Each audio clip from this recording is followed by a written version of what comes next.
Good morning प्यारे बच्चों। आज हम लोग पढ़ेंगे मंजरी कक्षा 7 पाठ 3 वीरों का कैसा हो वसंत। प्रस्तुत पाठ सुभद्रा कुमारी चौहान जी का लिखा हुआ है। इनका जन्म 1984 को इलाहाबाद वर्तमान में प्रयागराज में हुआ था। सुभद्रा कुमारी चौहान को स्वतंत्रता आंदोलन में भाग लेने वाली प्रथम महिला होने का गौरव प्राप्त है। इनकी प्रमुख रचनाएं हैं बिखरे मोती, उन्माद, सीधे साधे चित्र, त्रिधारा आदि। इनका निधन 15 फरवरी सन 1948 को हो गया। तो चलिए अब एक एक पद्यांश पढ़ेंगे और उसका अर्थ जानेंगे। वीरों का कैसा हो वसंत, आ रही हिमाचल से पुकार, है उदद गरजता बार बार, प्राची पश्चिम भू नभ अपार, सब पूछ रहे हैं दिग दिगंत, वीरों का कैसा हो वसंत। संदर्भ और प्रसंग लिखेंगे। प्रस्तुत पंक्तियाँ हमारी पाठ्य पुस्तक मंजरी के पाठ 3 वीरों का कैसा हो वसंत से ली गई हैं, जिसकी कवित्री सुभद्रा कुमारी चौहान है। ये हो गया पाठ का संदर्भ। कविता में कवित्री ने प्रश्न किया है कि वीरों का वसंत कैसा हो। कवित्री को इस बात की चिंता है कि बसंत के मौसम में भी हमारे जो वीर सैनिक होते हैं वे देश रक्षा के लिए बिल्कुल तैयार रहते हैं। वो उनका कोई बसंत नहीं होता है, कोई उनका उत्सव नहीं होता है। वो हमेशा देश सेवा में अटल रहते हैं। व्याख्या इस प्रकार है। हिमालय पुकार रहा है, उददी अर्थात समुद्र गरज रहा है, पूर्व पश्चिम उत्तर दक्षिण सारी दिशाएं यही प्रश्न कर रही हैं कि वीरों का वसंत कैसा हो। अगला पद्यांश है। फूली सरसों ने दिया रंग, मधु लेकर आ पहुँचा अनंग, वसु वसुधा पुलकित अंग अंग, है वीर वेश में किंतु कंत, वीरों का कैसा हो वसंत। अर्थ इस प्रकार है। फूली हुई सरसों ने पीला रंग दिया है और ऐसा लग रहा है जैसे कामदेव मधु लेकर पहुँचे हैं। मधु अर्थात शहद। वसुधा अर्थात धरती का अंग अंग पुलकित है, उमंग से भरा हुआ है। लेकिन एक वीर की पत्नी कह रही है कि वीरों का वसंत कैसा हो, क्योंकि कंत तो वीर वेश में है। कंत अर्थात पति। अगला पद्यांश है। भर रही कोकिला इधर तान, मारू बाजे पर उधर गान, है रंग और रण का विधान, मिलने आए हैं आदि अंत, वीरों का कैसा हो वसंत। अर्थात वसंत के मौसम में कोकिला तान भर रही है, अर्थात प्रसन्न होकर कुहू कुहू कर रही है। लेकिन उधर युद्ध के मैदान में गाजे बाजे नगाड़े बजते हैं।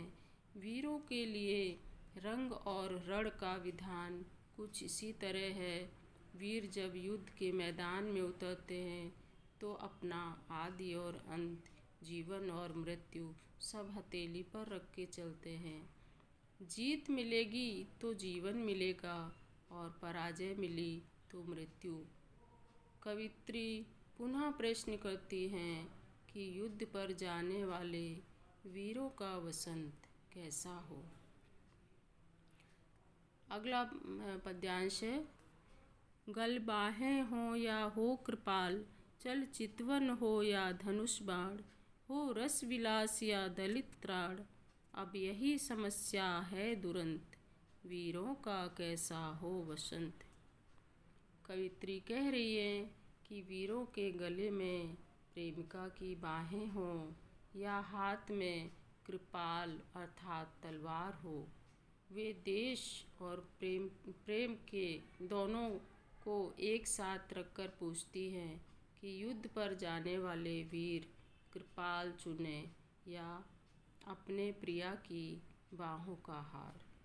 वे धनुष बाण संभालें या प्रिया के नैनों के बाण, अर्थात विलासमय जीवन को चुनें जो प्रेम और सुख से परिपूर्ण हो, या देश रक्षा के लिए युद्ध का रास्ता अपनाएं। समस्या गंभीर है, वीरों का कैसा हो वसंत। अगला पद्यांश इस प्रकार है। कह दे अतीत अब मौन त्याग, लंके तुझ में क्यों लगी आग। ए कुरुक्षेत्र अब जाग जाग, बतला अपने अनुभव अनंत। वीरों का कैसा हो वसंत। कवित्री कह रही है कि देश को युद्ध की सच्चाई ज्ञात होनी चाहिए और अतीत से सबक लेते हुए अपनी चुप्पी तोड़ने का समय आ गया है। युद्ध नहीं होने चाहिए। जीतने वाला या हारने वाला दोनों ही खाली हाथ रह जाते हैं। लंका में आग क्यों लगी थी, इस प्रश्न पर विचार करना चाहिए। कुरुक्षेत्र को जागने के लिए कहा जा रहा है ताकि वे अपने अतीत के अनुभवों को बताकर दुनिया को युद्ध के संकट से बचा सके। अगला पद्यांश है। हल्दी घाटी के शिलालेख, ए दुर्ग सिंहगढ़ के प्रचंड। राणा नाना का कर घमंड, दो जगह आज स्मृतियाँ ज्वलंत। वीरों का कैसा हो वसंत। कवित्री कह रही है कि युद्ध और वीरता की मिसाल बने हल्दी घाटी और सिंहगढ़ के किले जैसे स्थलों से आह्वान किया जाए और देश के गौरव महाराणा प्रताप, नाना साहब आदि वीरों की ज्वलंत स्मृतियों को फिर से जगा दिया जाए ताकि देश के नौजवानों में फिर से नया जोश पैदा हो। आखिर वीरों का वसंत कैसा हो? क्या युद्ध भूमि में शहीद हो जाना ही उनका वसंत है? नहीं, अतीत में घटित युद्ध के कड़वे सच से सबक लेते हुए वर्तमान में नरसंहार पर रोक लगाना चाहिए। भूषण अथवा कविचंद नहीं, बिजली भर दे वह छंद नहीं। है कलम बंधी स्वच्छंद नहीं, फिर हमें बतावे कौन हंत। वीरों का कैसा हो वसंत। कवित्री दुखी होते हुए कहती है कि आज भूषण और जयचंद जैसे कवि नहीं रहे जो छंदों में जान डाल सकें। आज कवियों की कलम स्वच्छंद नहीं है बल्कि अंग्रेज शासकों की गुलाम है, इसलिए खुलकर अपने विचार व्यक्त नहीं कर पाते। फिर हमें कौन आकर बताएगा कि वीरों का वसंत कैसा हो। तो ये था हमारे पाठ का हिंदी अनुवाद। अब हम लोग प्रश्नोत्तर पढ़ेंगे। प्रश्न नंबर 1 है, वीरों का वसंत कैसा हो कविता में कौन कौन पूछ रहा है। उत्तर है, वीरों का वसंत कविता में हिमालय, सागर, धरती, आसमान एवं पूर्व पश्चिम दिशाएं पूछ रही हैं कि वीरों का वसंत कैसा हो। वीरों के वसंत के लिए रंग और रण का क्या स्वरूप है। उत्तर है, वीरों के वसंत के रंग और रण का स्वरूप यह है कि वीर वसंत ऋतु के रंगोत्सव से परे देश के लिए बसंती चोला पहन के रणभूमि पर निकल पड़ते हैं। निम्नलिखित पंक्तियों का भाव स्पष्ट कीजिए। सब पूछ रहे हैं दिग दिगंत, वीरों का कैसा हो वसंत। भाव इस प्रकार है कि वीरों का वसंत कैसा होना चाहिए। जो वीर देश की सुरक्षा के लिए तन मन बलिदान करने चल पड़ा है, उनका वसंत कैसा हो। अगली पंक्तियाँ हैं, है रंग और रण का विधान, मिलने आए हैं आदि अंत। भाव इस प्रकार है, कवित्री कह रही है कि वीरों के लिए रंग और रण का विधान कैसा हो।